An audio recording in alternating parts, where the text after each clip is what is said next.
Good morning दोस्तों। कक्षा 11 के नामक के मूल तत्व विषय के वर्गों में आप सभी का स्वागत है। दोस्तों, आज हम नामक के मूल तत्व विषय के चैप्टर नंबर 8 मुख्य रोजनामचा के संदर्भ में पढ़ाई की शुरुआत करेंगे। दोस्तों, इस चैप्टर में हम टोटल 7 बातें सीखने वाले हैं, जिसमें प्रस्तावना पहला, दूसरा मुख्य रोजनामचा का अर्थ माने मुख्य रोजनामचा किसे कहा जाता है, तीसरा मुख्य रोजनामचा के रोजनामचा में लिखने वाले व्यवहार, चौथा खाता परिवर्तन के व्यवहार, पांचवा अंतिम प्रविष्टि, छठा समायोजन प्रविष्टि और सातवां भूल सुधार प्रविष्टि। ऐसे 7 मुद्दों के बारे में हम इस चैप्टर में दोस्तों पढ़ाई करेंगे। अब हम प्रस्तावना से शुरुआत करें तो अपने आगे सहायक बही के प्रकरण में विविध सहायक बही का अभ्यास किया है। दोस्तों, सहायक बही चैप्टर में हमने अलग अलग सहायक बही के बारे में जानकारी प्राप्त की थी और खरीद बही, खरीद वापसी बही, बिक्री बही और बिक्री वापसी बही के एग्जाम्पल भी हमने पढ़े थे। अब दोस्तों, मुख्य रोजनामचा भी सहायक बही का एक प्रकार है, ऐसा हमने सहायक बही चैप्टर में देखा था। माने उसका 9वां प्रकार सहायक बही का मुख्य रोजनामचा, जिस व्यवहार का लेखा अन्य कोई सहायक बही में न हो, जिस व्यवहार का लेखा अन्य कोई भी सहायक बही में न हो दोस्तों, ऐसे धंधा की व्यवहार लिखने के लिए मुख्य रोजनामचा रखा जाता है। मानी जिन व्यवहारों का समावेश सहायक बही में नहीं होता है, ऐसे व्यवहारों का लेखा करने के लिए मुख्य रोजनामचा रखी जाती है। इस प्रकार जो व्यवहार खरीद बही, बिक्री बही, खरीद वापसी बही, बिक्री वापसी बही, लेनी हुंडी बही, देनी हुंडी बही, रोकड़ बही या लघु रोकड़ बही में नहीं लिखे न जा सकते हो, ऐसे व्यवहार मुख्य रोजनामचा में लिखे जाते हैं। दोस्तों, तो यहाँ प्रश्न किया जा सकता है कि मुख्य रोजनामचा में कौन से व्यवहार लिखे जाते हैं, तो आपको उत्तर लिखना होगा खरीद बही, बिक्री बही, खरीद वापसी बही, बिक्री वापसी बही, लेनी हुंडी बही, देनी हुंडी बही, रोकड़ बही या लघु रोकड़ बही में लिखे न जा सकते हो, ऐसे व्यवहार मुख्य रोजनामचा में लिखे जाते हैं। जैसे कि 5,000 का फर्नीचर पार्थिव को बेचा। दोस्तों, 5,000 का फर्नीचर पार्थिव को बेचा, यहाँ पर संपत्ति का उधार विक्रय किया गया है, जो उपरोक्त किसी सहायक बही में नहीं लिख नहीं सकते, तो इसके लिए मुख्य रोजनामचा लिखनी होगी। और मुख्य रोजनामचा दोस्तों सहायक बही का एक भाग है। अब दोस्तों, मुख्य रोजनामचा का अर्थ देखें तो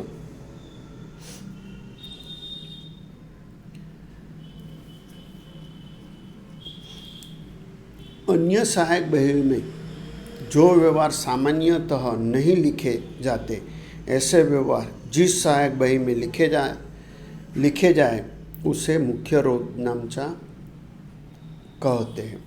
मानी सामान्य रूप से दोस्तों जिन व्यवहारों का लेखा अन्य सहायक बही में नहीं होता है, ऐसे व्यवहारों के लिए जो बही तैयार की जाएगी उसे दोस्तों मुख्य रोजनामचा कहेंगे।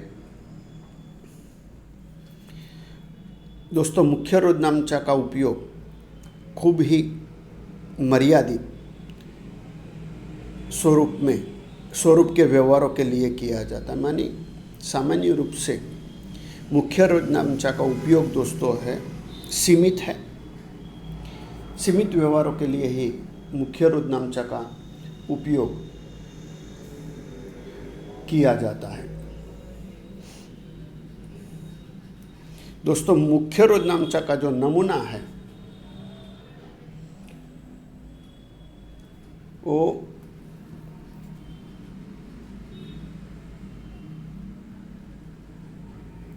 रोजनामचा जैसा ही है जो हम रोजनामचा में सीख गए हैं, जिसमें तारीख, विवरण, खाता बही, पृष्ठ नंबर, उधार रकम, जमा रकम ऐसे 5 खाने नीचे दर्शाए अनुसार होते हैं। शीर्षक बनेगा श्री खाली जगह की मुख्य रोजनामचा। खाने रहेंगे तारीख, विवरण, खाता बही, पृष्ठ नंबर, उधार रकम और जमा रकम।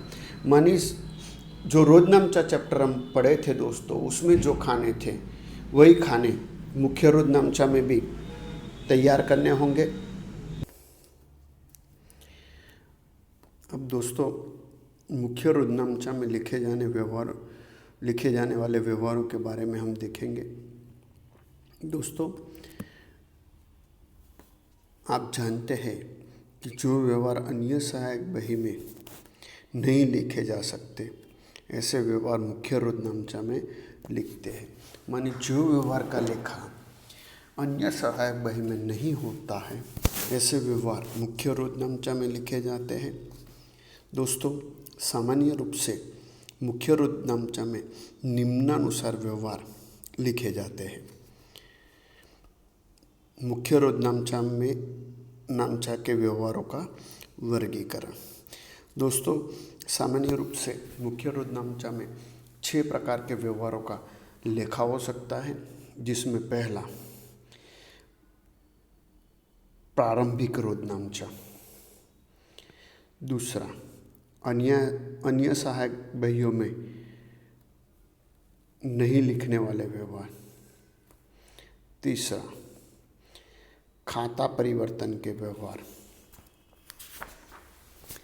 चौथा अंतिम प्रविष्टियाँ,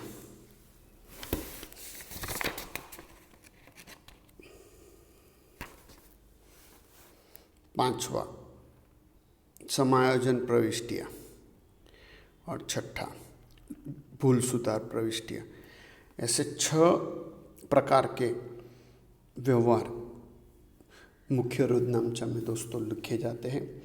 अब दोस्तों ये सभी जो वर्गीकरण हमने देखा व्यवहारों का, उसमें से सभी व्यवहारों के बारे में हम विस्तृत जानकारी प्राप्त करने का प्रयास करेंगे। दोस्तों सबसे पहले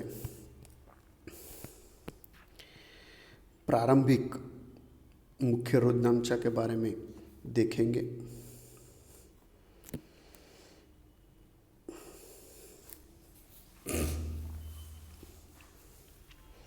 दोस्तों जब व्यापारी धंधा शुरू करता है तब प्रारंभ में स्वयं की निजी मालिकी की संपत्ति और दायित्व धंधा में लाता है। उसका धंधा की बही में मुख्य रोजनामचा लिखा जाता है।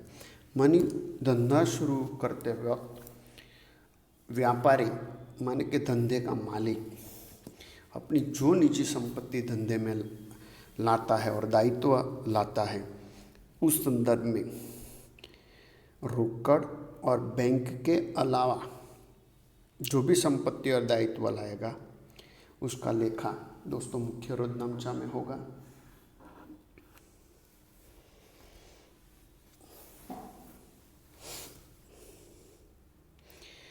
जैसे कि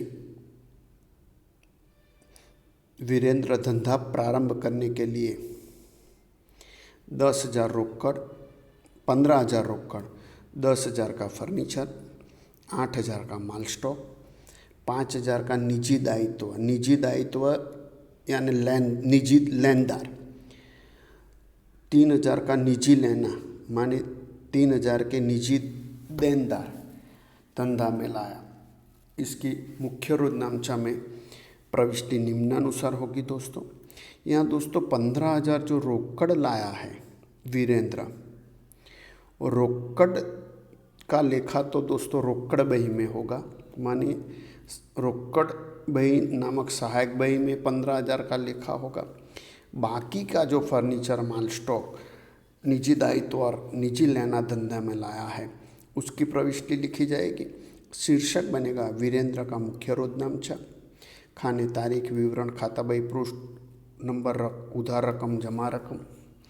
अब दोस्तों यह फर्नीचर माल स्टॉक और निजी लेना ये संपत्ति है, इसलिए उसके खाते उधार होंगे।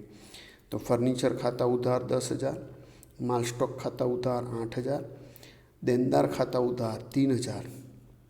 अब जो निजी दायित्व माने लेनदार लाया है वो उसकी जमा शेष होगी, इसलिए लेनदार खाता जमा 5,000, वो पूंजी खाते का 16,000। दोस्तों टोटल जो संपत्ति लाया था वो उसका योग 21,000 हो रहा है। उसमें से 5,000 के दायित्व है यानी लेनदार हैं, तो अंतर रहेगा 16,000, वो उसकी पूंजी बनेगी, इसलिए पूंजी खाता 16,000 से जमा किया गया। विवरण लिखा जाएगा दोस्तों 10,000 का फर्नीचर, 8,000 का माल स्टॉक, 3,000 का देनदार और 5,000 के लेनदार से धंधा शुरू किया, और बाद में आपको योग कर देना है। तो प्रारंभिक रोजनामचा में आपको एक बात ध्यान में रखनी है दोस्तों, जो भी अपनी निजी संपत्ति और दायित्व धंधे में लाए उसका लेखा होगा, लेकिन उसमें वो रोकड़ रूप से अपनी निजी संपत्ति ला रहा है तो उसका लेखा दोस्तों आपको रोकड़ बही में करना होगा।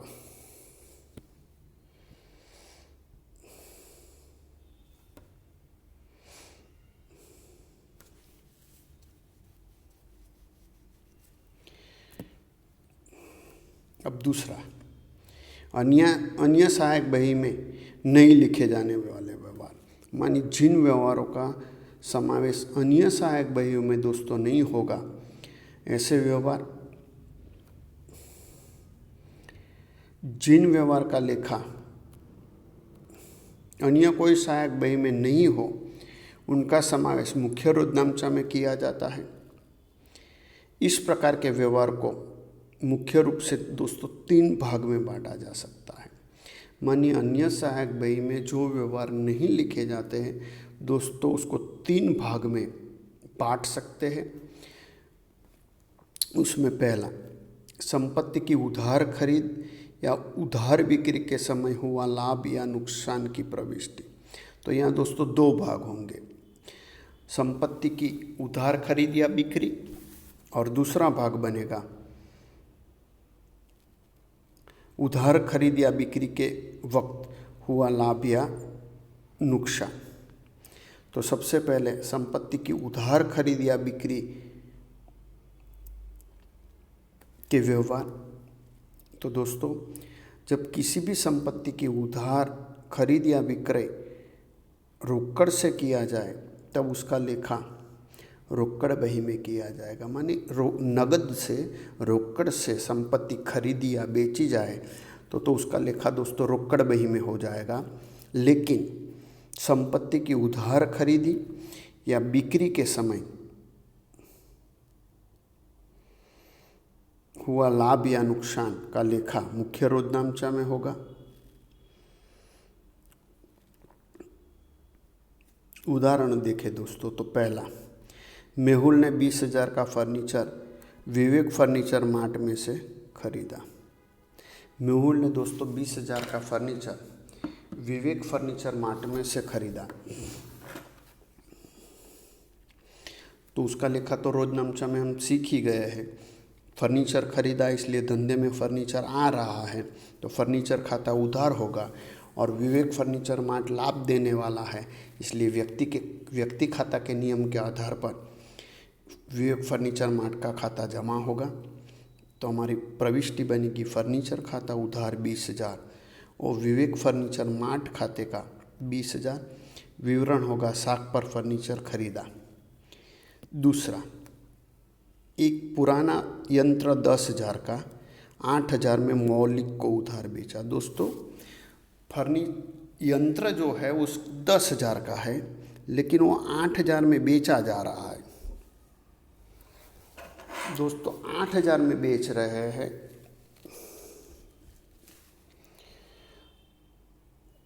तो 2,000 का घाटा होगा, और घाटा उपज खर्च के नियम के आधार पर हानि है, इसलिए उसका खाता उधार होगा। तो प्रविष्टि होगी मौलिक खाता उधार 8,000, क्योंकि मौलिक लाभ लेने वाला है। यंत्र हानि है, इसलिए यंत्र विक्रय से नुकसान खाता उधार 2,000 और यंत्र खाते का 10,000। विवरण होगा 10,000 का यंत्र 8,000 में बेचा। अब दोस्तों यही यंत्र 10,000 का 12,000 में बेचा जाए तो 2,000 का लाभ होगा, और लाभ होने से उपज खर्च के नियम के आधार पर लाभ का खाता जमा होगा। तो यहाँ दोस्तों आपकी प्रविष्टि होगी मौलिक खाता उधार 8 की जगह हो जाएगा 12,000, वो यंत्र विक्रय से लाभ खाते का 2,000 और यंत्र खाते का 10,000। इस प्रकार प्रविष्टि होगी।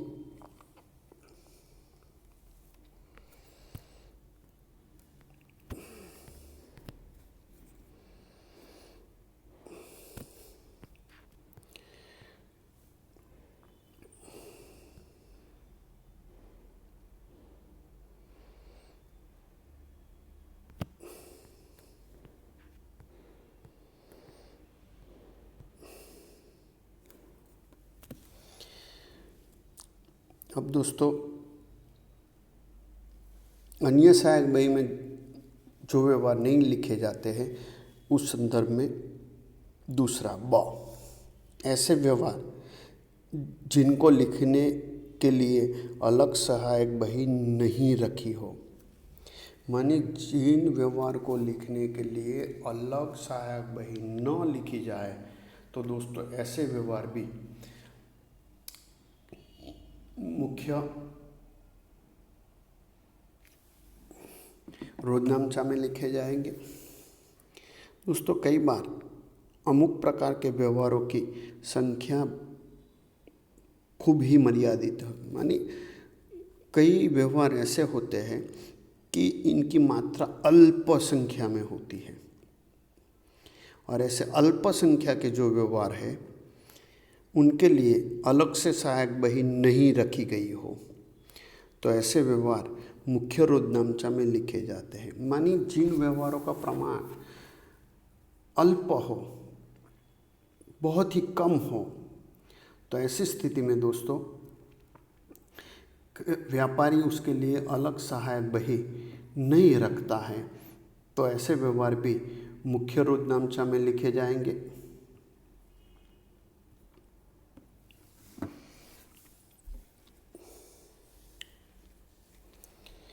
जैसे कि हुंडियों के व्यवहारों की सहायक बही सभी व्यापारी नहीं रखते हैं, तब उन हुंडी के व्यवहार का लेखा मुख्य रोजनामचा में किया जाता है। उसी तरह अधिकतर कई व्यापारी वापसी बही माने खरीद वापसी और बिक्री माल वापसी बही नहीं रखते, क्योंकि वापसी के व्यवहार जिन व्यापारी के अल्प होंगे, ऐसे व्यापारी